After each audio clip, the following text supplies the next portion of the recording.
Well, hello, everyone. Want to welcome you to our week 5. Crazy to think that's how far we're at of our Year of Hope, Dreams, and Connect series. Over the past 5 weeks, we've really talked about different strategies from increasing your energy for hope, resiliency, and everything in between. Just a couple housekeeping items before we get started. As you saw when you entered into the webinar today, our session will be recorded and for you to view at a later date. There is closed captioning available. If you click on the More button or also at the bottom of your screen that says transcript, you can access those closed captioning. And then if you have any questions for myself or the presenter for today, please use the Q&A function and we'll have some time later on to answer those questions. Our presentation today is titled Living in the Moment and Creating a Hopeful Future. We are joined by OSU Extension Educator Patrice Powers-Barker from the Lucas County Extension Office, where she works to implement the Ruby Greensmith's description of family and computer science, where science and art meets life and practices. She works with families on topics such as wellness, food safety, household budgeting, local foods, and mindfulness. Patrice loves spending time with her family, treasuring the 4 seasons up in Northwest Ohio, and appreciates the abundance of her local community. Please help me welcome Patrice. Thank you, Josh. So welcome everyone. As you had mentioned, on week 5 that we're going to be talking about living in the moment and creating a hopeful future. And before we jump into this week, I'm just going to take a short moment to talk a little bit about last week, maybe a little recap. If you were on last week, maybe think about some of the things that Brenda shared with us, and if you've had the chance to put any of them into practice. So a few of the things that I really enjoyed about her topic of energy for hope, purpose, and connection, and reigniting our dreams is that sense of energy that she brought. And if you were on and were able to participate in the chat as she asked people, what good things happened to you this week?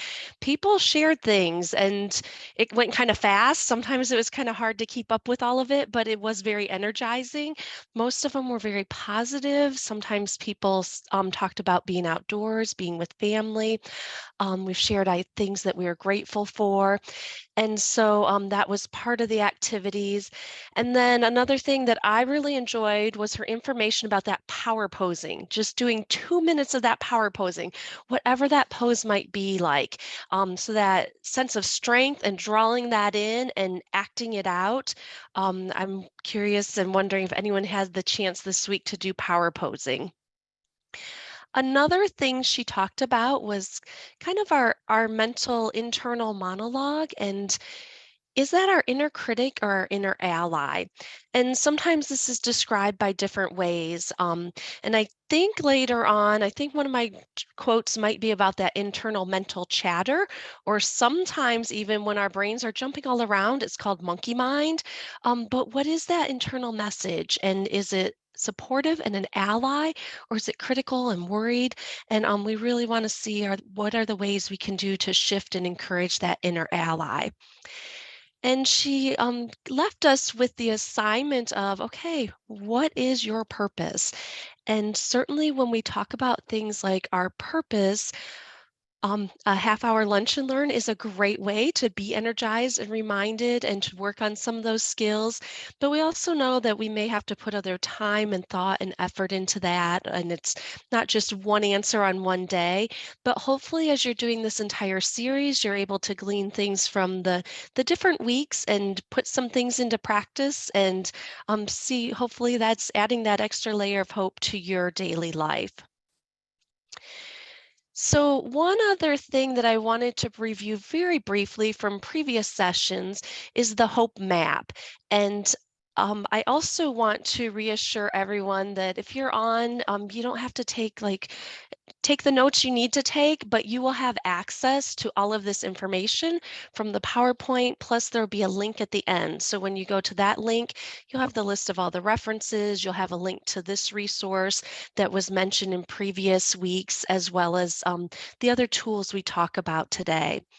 So this Hope Map was a tool that we can use to work and think about the goals that we want to achieve and maybe what the steps might be and obstacles in place. And I brought this up as a bit of an introduction to this week, that we're going to have a few different tools that are something you can take. It might be just a quick little check-in with yourself, or it could be a little bit more elaborate, such as you'll have a link to print off a worksheet if that would be helpful.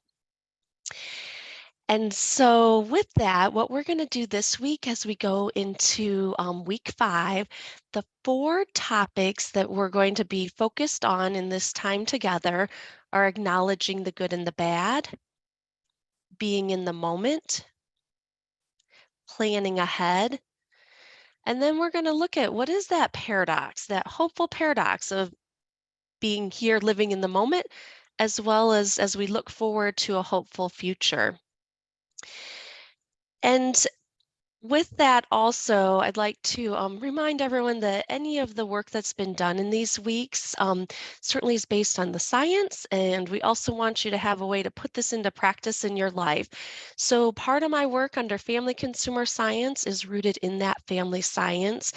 And this infographic from the National Council of Family Relations just kind of highlights some of the things that family science is rooted in. It's relationship focused, evidence-based, strengths-oriented, which I think fits incredibly well with the topic of hope.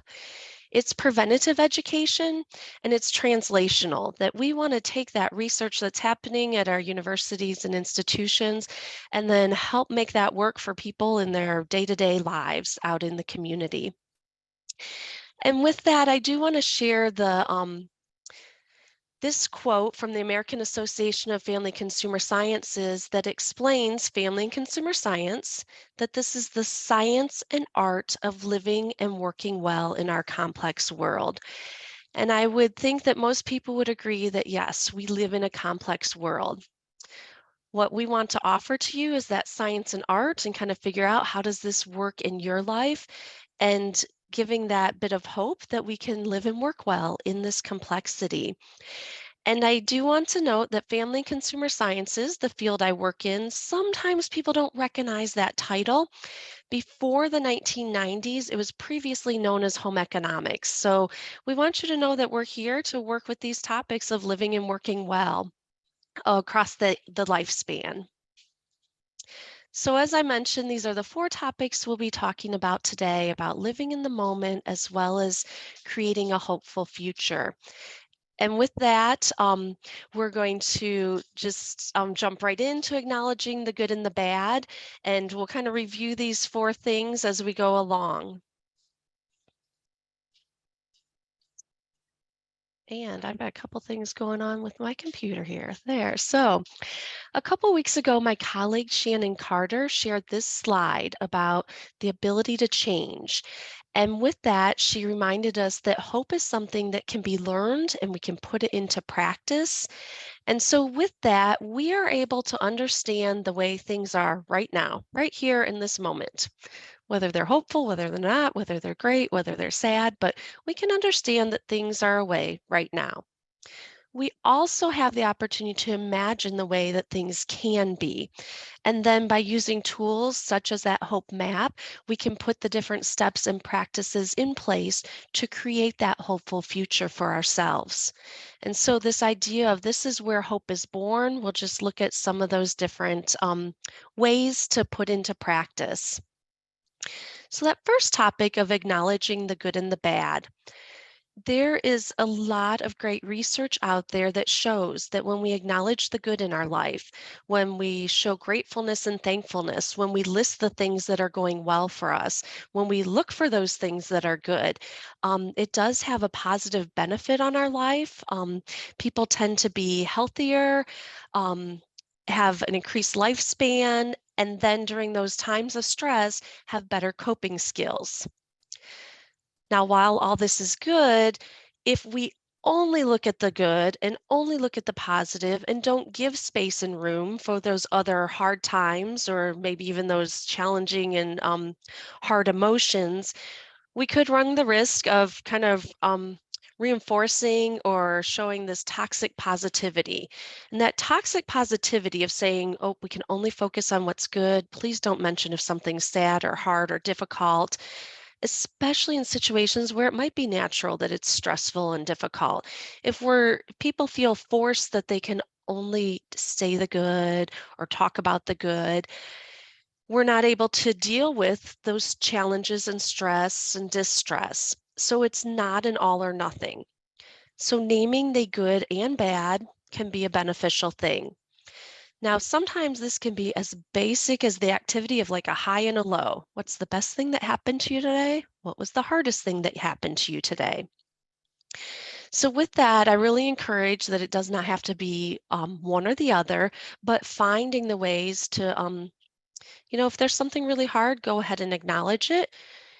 If it's sometimes harder to find the good things, because sometimes our brain jumps to the stressful things, really kind of seeking that out. What was the positive that's happened through the day? And with that, I'd like to share this activity of rose thorn bud activity. And this is one that can be used with all ages and in different settings. So we'll talk about that in a moment. But the concept of the rose thorn bud activity is that we're listing what went well. What is the rose? What's the beauty? What's the enjoyable part of your day? Also, what's the thorn? It's kind of the bad, maybe the scary, maybe painful, but it's okay to go ahead and name that. And then the third part of this is naming the bud. So what is something you are looking forward to and anticipating? And with that, a little bit later, we'll mention about some of the research that shows that having that thing to look forward to actually is a very beneficial thing for us, and it is healthy, and it helps kind of to build that hopefulness in our lives as well. So we don't want the toxic positivity of only focusing on what went well. We can state what's gone well, what's gone hard, and what we're looking forward to. And with that too, there are no rules for this activity. I do like to share that it can be used in a lot of different settings. So personally, I can use this as just a little check-in with myself at the end of the day. Or if you're somebody who likes to write and journal, you could use this as a journal prompt. It could be as easy with a household or family, at the dinner table, depending on the ages of the people around the table. What went well today? What was challenging? And what are you looking forward to? And it's kind of a nice check-in. It can also be used at work sites. It could be kind of an introduction to the and so what I did not mention is that my rose and thorn and bud this week is that my household got a new dog, and I normally work in a cubicle at the office. And as you can hear, he's joining me this afternoon. This is the first time we've tried this out. So hopefully he will go and calm himself down. The other thing with this rose, thorn, and bud is that we could use it online. It could be used in the chat feature as you're working with different groups. It can be used, as I said, kind of that introduction to a meeting, just as a check-in with those around us. It could be about what's going good, bad, and difficult on the job, or maybe even some of those personal things going on. Now, with that too, certainly we may be going through a great time, and that rose is huge and wonderful. Maybe the thorns are kind of minor. It doesn't mean they're all going to even out all the time, but just going through that practice of stating them, there's value to that. And so with that, I had found a quote by an author, Carlos Wallace. And this quote says, "As someone who has dealt with his fair share of disappointment, I've learned the best way to cope with trouble is to approach every situation with eyes wide open, focused, and determined." So I thought it was a nice quote. I have not read his book yet, but I thought the title of his book was pretty great too. So I'm going to put that on hold at the library. His book, one of his book's titles is called "Life is Not Complicated, You Are: Turning Your Biggest Disappointments into Your Greatest Blessings." So there absolutely is research that shows that working through the hard times and kind of finding that hope or finding those small little positive things happening are ways for people to move through those difficult times, as well as use those times kind of as growth and learning experience. And so, the difficult times sometimes leave that space for us to kind of look at, okay, where are we at? And even some of those themes like, okay, what is my purpose? And where do I want to be as I work through this? So it's just that reminder too of giving that time and space for what you're feeling. It doesn't always have to be positive, but moving through some of those challenging things as well. So with that, we talked about, naming the good, naming the bad, naming what we're looking forward to. This part is about being in the moment, and there are different terms and ways to describe this. With OSU Extension, we call it mindfulness and have a program called Mindful Wellness that we can teach people about what does it mean to be mindful? How do you put that into practice to your life? How does it benefit to your overall mind, body, health, and well-being? And so this concept of helping our brain just kind of calm and be in the moment, whether it's the most exciting moment of the day or whether it's a challenging moment, kind of helping train our brains to do that, that we don't have to jump ahead 5 days and worry about something that's coming up. We don't have to think back to, 2 years ago and something just horrible and embarrassing that happened. Just the way our brain jumps around, jumps around, jumps around. We want to kind of train it and give it that time to be in the moment. And then when it's time to think ahead to that future, we're still in the moment, but kind of making those plans and practices. And if we're thinking back on things from the past, that hopefully we're having the good memories as well as maybe the challenging ones. So the definition that we use with an extension for mindfulness comes from John Kabat-Zinn. The definition is mindfulness means paying attention in a particular way, on purpose, in the present moment, and non-judgmentally.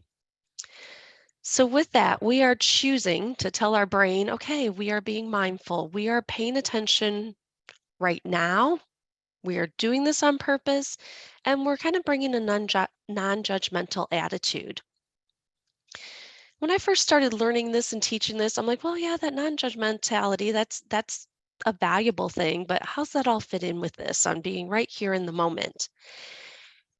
And the nice thing about that is if you practice mindfulness as you go along and kind of build up that mindful practice for yourself, your brain tends to be just a tiny bit more open and it's not quite as judgmental to others and situations as well as yourself.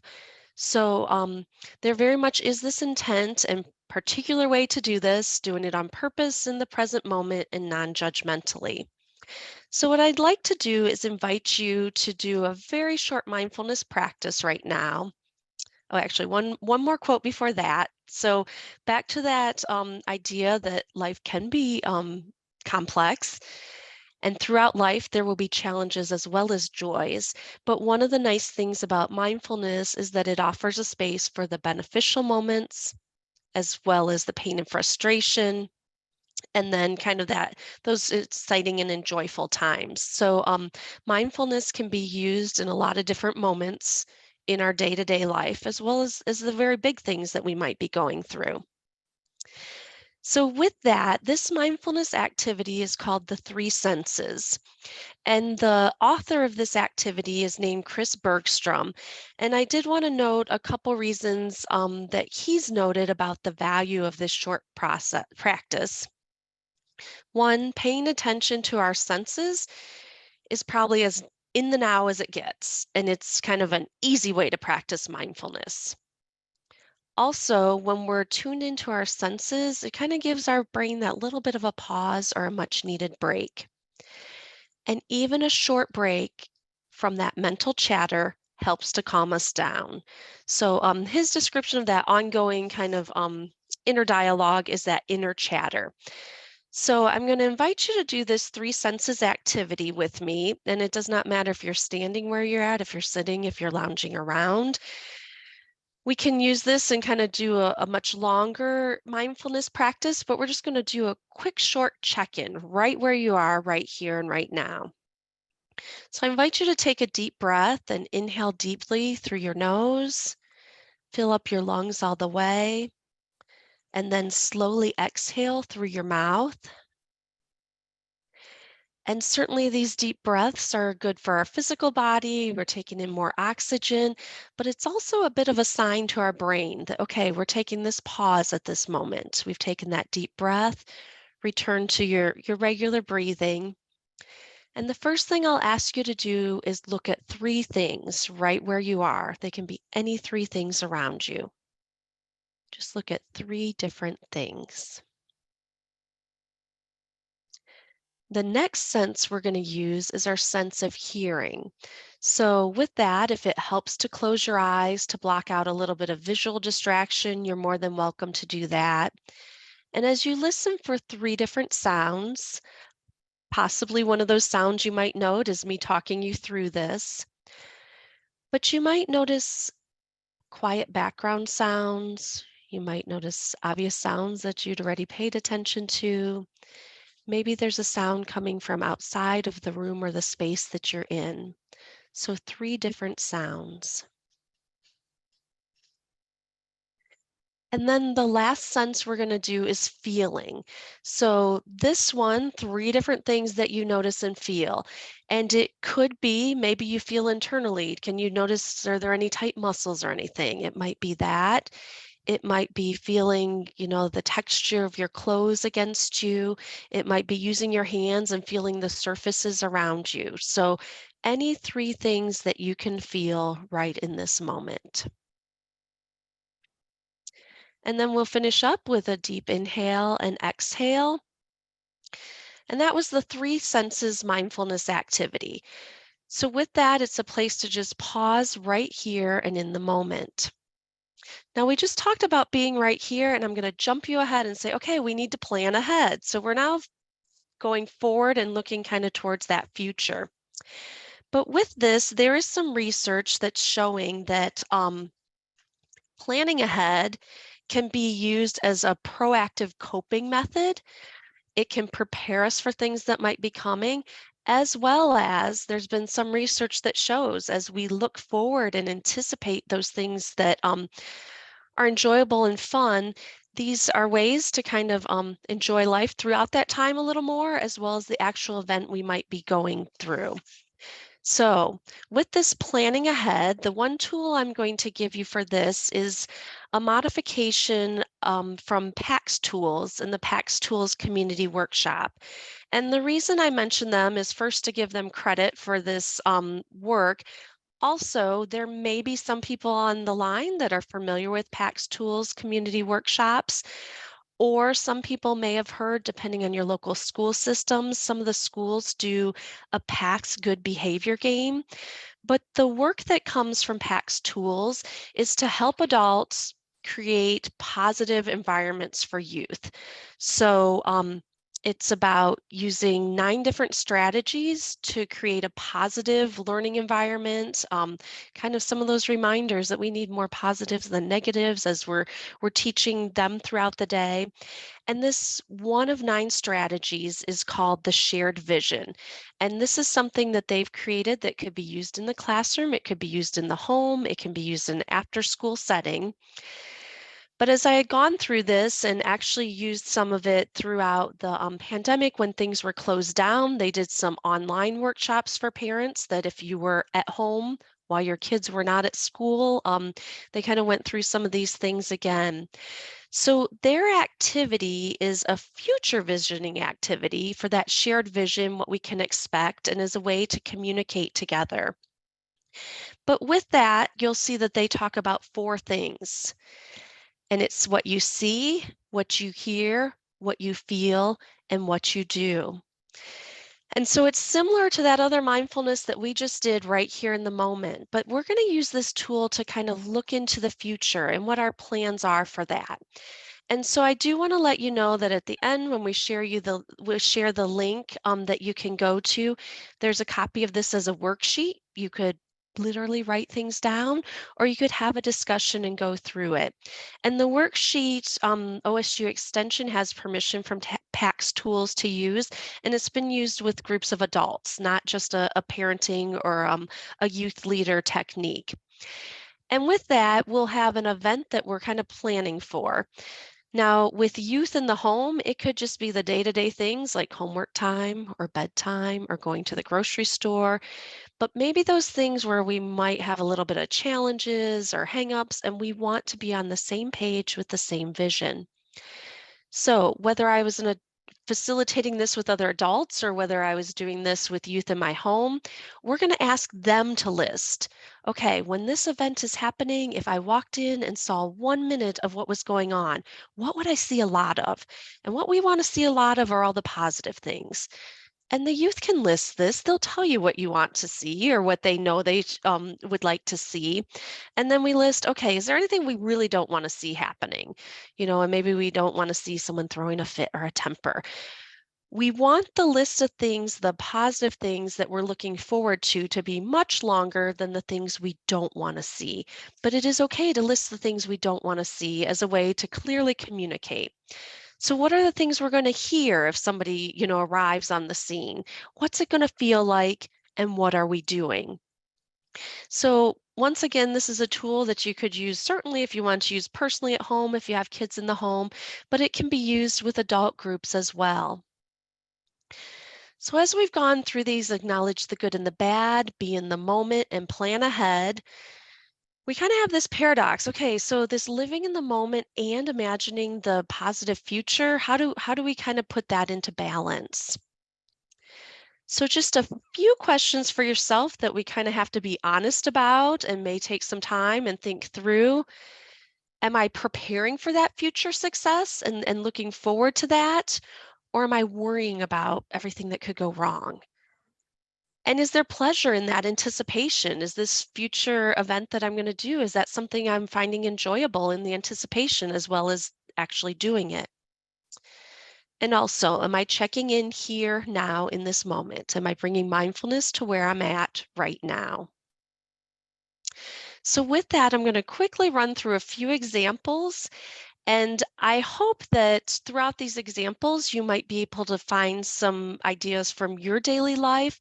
I was really happy a couple weeks ago, or yes, last week when Brenda had the chat, and I saw people putting some of these things in already. So, we might be reading and studying right now and putting that preparation in. That maybe as a student, it might be a test, or it might be something we need to share at a later time. We might be practicing that musical instrument and going through that routine and practice for in the future to be able to pick that up and do an improvise. We really encourage you to practice mindfulness now and kind of do a habit and schedule of that. Not only does it feel good in the moment, it builds up those additional benefits later. Maybe it's a weekend trip and you might be packing today with that anticipation and looking forward to and that enjoyment of what will be coming. Maybe it's planting those garlic bulbs now towards the end of October, planning for next year's harvest. So sometimes there's things we do like putting the seeds in the ground in the spring or the garlic in the fall that we're not going to get the immediate benefits tomorrow, but we do that with that hope and that expectation of a successful future. Maybe it's choosing a card or a gift for a loved one that we'll be sharing with them later, but in the moment, we're making that decision. Maybe it's something like childproofing the living room for the toddler grandchildren to visit so that time will be enjoyable and we'll be in the moment then as well as now. Maybe it's as mundane as chores like buying groceries, but with that, doing that, those plans for nutritious and enjoyable meals at later times this week. And then the last example is participating in this webinar series. You're doing that right now today and have attended the others. And all of the presenters hope that you kind of put some specific plans in place for yourself using this information, maybe at a later time, not in the next 5 minutes, but we also encourage you to put some of these ideas into practice sooner than later. So with that, I have this slide that I'm sharing the link. It is a Go link. It's go.osu.edu www.edu/hopefulfuture. And that link is going to share all the references and everything else. And I think as I'm looking, thank you, Josh, for tossing that in chat. I also am going to go to the next slide if I can on here. I think when I go to chat, it changes. I do not expect you to read all these references, but they are online at that link. And then we invite you to join us next week for the 6th one. My colleague and mentor, Melinda Hill from Wayne County OSU Extension, will be talking about hope and perseverance through the end of the year.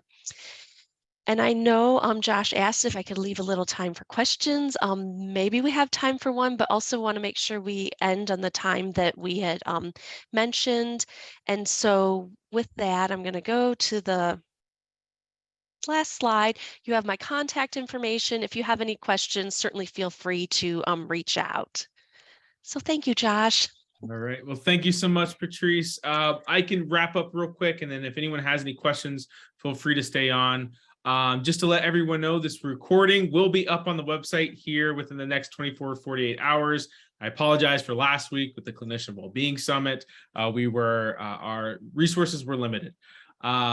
But just know that as you exit the webinar today, you will get sent to the program evaluation and the knowledge check questions. We kindly ask you to take the next 5 minutes to complete those, especially if you want the Y before H points by completing those. An email will be sent out as well here shortly with the link and as well as the slides. As Patrice just said, join us for our last webinar for this series next week with Melinda Hill, who will be talking about hope and perseverance to the end of the year. If you have any questions, feel free to stay on. Otherwise, you have a great rest of your week. Go Buckeyes, and we'll talk to you later. Bye, everybody.